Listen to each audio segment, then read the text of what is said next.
વડોદરા પાસે national highway પર 3 kilometre લાંબો ટ્રાફિક જામ સર્જાયો હતો. જાંબુવા બ્રિજથી તરસાલી બ્રિજ તરફ લોકો ટ્રાફિક જામમાં ફસાઈ ગયા હતા. અવારનવાર ટ્રાફિક જામ થતા વાહન ચાલકોને હાલાકી ભોગવવી પડે છે. મહત્વનું છે કે કોઈને હોસ્પિટલ તો કોઈને મહત્વનું કામ હોવાથી લોકો નીકળતા હોય છે, પરંતુ ટ્રાફિક જામના કારણે કોઈ સમયસર પહોંચી શકતું નથી. ટ્રાફિક જામ થતા વાહન ચાલકોને ભારે હાલાકી પડી રહી છે. ત્યારે અમદાવાદથી સુરત તરફ જઈ રહેલા લોકોને મુશ્કેલી પડી રહી છે, કારણ કે એક તરફની લેનમાં ભારે ટ્રાફિક જામ થયો છે, જેને કારણે વાહનોની વણઝાર લાગી રહી છે. ટ્રાફિક રહેવાનું કારણ એ છે કે બ્રિજ સાંકડા છે, બ્રિજ ઉપર ખાડા પડી જાય છે. NHAI વાળાને આપણે જાણ કરીએ છીએ, લોકો આવીને ખાડા પણ ભરી દે છે.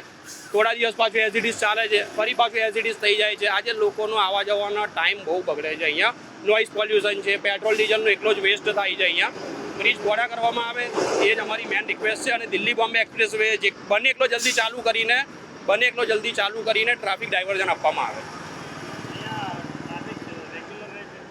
હા, અહીંયા રેગ્યુલર છે ટ્રાફિક. એટલે અહીંયા ને દરેક જગ્યાએ છે. અહીંયા આપણે જાંબા બ્રિજ છે, પોર છે, બામણગામ છે, પાલેજ નબીપુરની વચ્ચે ભૂખી બ્રિજ છે, આપણે દુમાર પાસે આપણો જે દેના બ્રિજ છે, વિશ્વામિત્રીનો સાંકડો, દરેક જગ્યાએ ટ્રાફિક રહે છે. કારણ કે આજે તમે સમજો કે જ્યારે 3 લેનનો ટ્રાફિક આગળ જઈને 2 લેન, 2 પણ નહીં, 2 થી પણ ઓછું છે, 2 થી પણ ઓછી ટ્રેકમાં જો કન્વર્ટ થતો હોય તો ઓલવેઝલી ટ્રાફિક તો થવાનું જ છે. ડિમાન્ડમાં એવું છે કે બ્રિજને પહોળા કરવામાં આવે, બરાબર છે. અને આપણી પાસે બ્રિજ પહોળા કરવા માટે જગ્યા છે, જાંબા બ્રિજ પાસે જગ્યા છે, પોર પાસે પણ જગ્યા છે.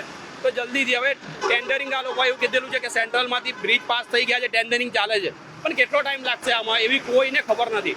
પણ મારી ઈચ્છા એવું કહે છે કે જલ્દીથી જલ્દી આની પર ટેન્ડરિંગ કરીને આનું કામ સોંપવામાં આવે અને કામ ચાલુ કરીને જલ્દી કમ્પ્લીટ પણ કરવામાં આવે.